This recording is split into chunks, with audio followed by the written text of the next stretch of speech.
After a hectic season for the controversial Aaron Rodgers, it has been officially announced that he is staying with the Green Bay Packers for years to come after signing a massive contract. Okay, the long-awaited contract extension for Aaron Rodgers has now been officially signed. He agreed to a 4-year, $200 million deal, making him the highest paid NFL player in the history of the game.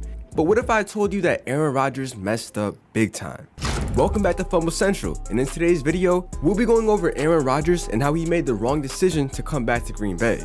Comment down below what you think about the re-signing, drop a like, and subscribe to the channel. Let's get right into it. Now we'll be going over two standpoints in this video. The decision to re-sign from Aaron Rodgers' point of view, and then from the Green Bay Packers standpoint, because both play a big role in this entire decision. So let's start with Aaron Rodgers' standpoint. Rodgers has had a love-hate relationship with Green Bay for the past few years. A combination of things have led to him making it clear that he wasn't happy with the Packers front office. Whether it be showing up at the Pat McAfee show or even any interviews with the press, Rodgers is a very vocal person. Some might say too vocal. It actually started way back in the 2005 NFL Draft when the former Packer coach Mike McCarthy, who was then the 49ers offensive coordinator, picked Alex Smith over Aaron Rodgers. And that stuck with Rodgers, so when McCarthy came to Green Bay, Rodgers wasn't his biggest fan. Understandably so. I guess you could say that Rodgers took it personally. And then ultimately, Rodgers played a big role in getting rid of the coach many years after, even after winning a Super Bowl ring. But here's when Green Bay really messed up. The Packers picked up coach Matt LaFleur, and it didn't start off too hot, as it was clear that him and Rodgers lacked chemistry. And for any successful team, the quarterback and coach have to be on the same page. And that's not easy when your quarterback is Aaron Rodgers, because he's the type of person that you always have to keep satisfied. It's a full-time job in itself. But still, it wasn't a huge deal. But then in the 2020 NFL Draft, the Packers messed up big time. They selected Jordan Love, another quarterback. And this was a big problem for two reasons. The first being that the Packers essentially drafted Aaron Rodgers' replacement. It's almost like deja vu for the Packers, who drafted Aaron Rodgers to replace Brett Favre. So it probably sucks for Rodgers that it came full circle. Rodgers even said, "Not going to say I was thrilled by the pick," making it very clear that he wasn't happy by it. The other problem being that the quarterback was the least of the team's concern. They needed to address their wide receiver problem because that was lacking more than quarterback. So the Packers definitely blew the draft that year. And that's not the only thing they blew. We'll talk more about that soon though. That started the major trust issues with Rodgers and the organization. It was almost like a slap in the face to him. A bigger slap in the face was the 2021 NFC Championship game, when the Packers had a chance to beat the Buccaneers. All they had to do was go for it on a 4th down, but instead they settled for a field goal and lost the game. And Rodgers definitely wasn't happy about that. Aaron, did you agree with the decision to kick it there on 4th down? Well, I didn't have a decision on that one. Yeah, that wasn't my decision. I guess my point is, time after time, the Packers are making it obvious they don't trust Aaron Rodgers. By drafting people that aren't relevant and not trusting him with the ball in clutch moments, it's pretty disrespectful. And even though he's getting paid a stupid amount of money, 4 more years with this organization sounds like there'll be a lot more drama. I mean, it is Aaron Rodgers after all. But on the bright side, the decision Rodgers just made gives his wide receiver Davante Adams more clarity about how he needs to handle his future with Green Bay. Because last season he couldn't agree to a long-term deal. And then this season the Packers just hit him with a franchise tag. Yeah, that's pretty tough for Davante. Davante Adams has officially been tagged. But I guess the good part is now Adams doesn't have to wonder if it's worth staying in Green Bay. He's built an incredible relationship with Rodgers, one that has way too much potential not to make a championship run. So it'd be kind of dumb for him to leave. It's almost impossible to believe that these two weren't discussing a shared future moving forward after enjoying so much success together in Green Bay. Remember the Last Dance photo that emerged on social media last summer? The one suggesting that this could be the end of the road for this duo?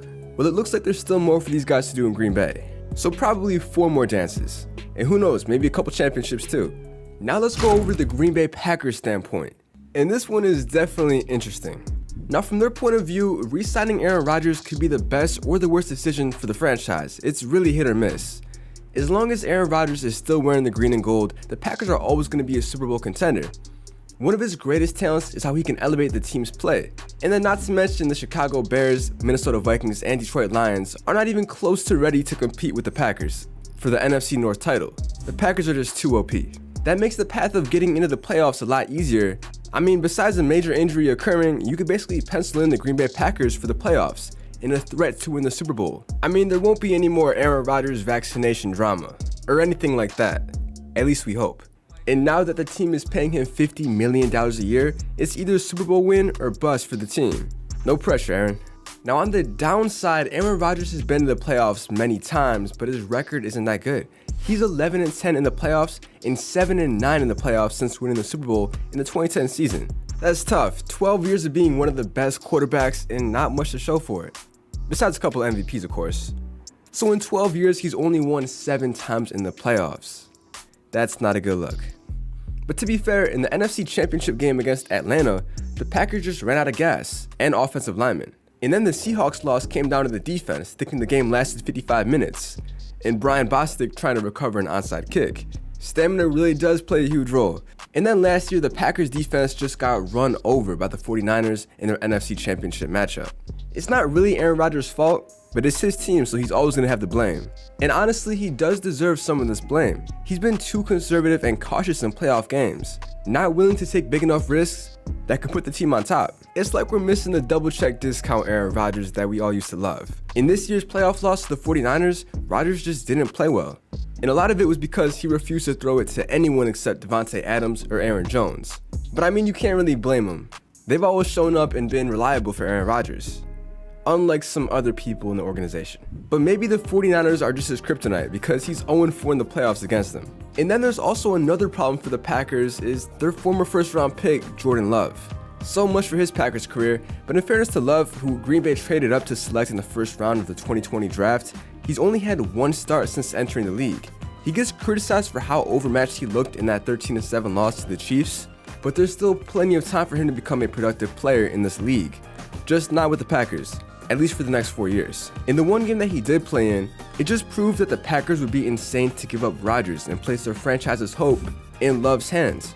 I mean, truth be told, Love might likely be traded somewhere else. He could still end up like a Jimmy Garoppolo, who was in a similar situation as Love, drafted to replace Tom Brady in New England, before being traded to San Francisco, the team that keeps beating Aaron Rodgers and the Packers. It would be pretty funny if Jordan Love does get traded to a contender that has to match up against the Packers in the playoffs. I think just about everybody would tune in for that game. Not too many storylines would be as good as that one. But it just makes you think, if the Packers drafted a receiver or another position instead of quarterback Jordan Love, they could have won a Super Bowl by now, and avoid all of the drama and nonsense the team has been through over the last 2 years. And with that being said, that wraps up today's video, going over Aaron Rodgers and his messed up decision to stay with the Green Bay Packers. Comment down below what you think, drop a like, and subscribe to FUMBLE Central for more videos.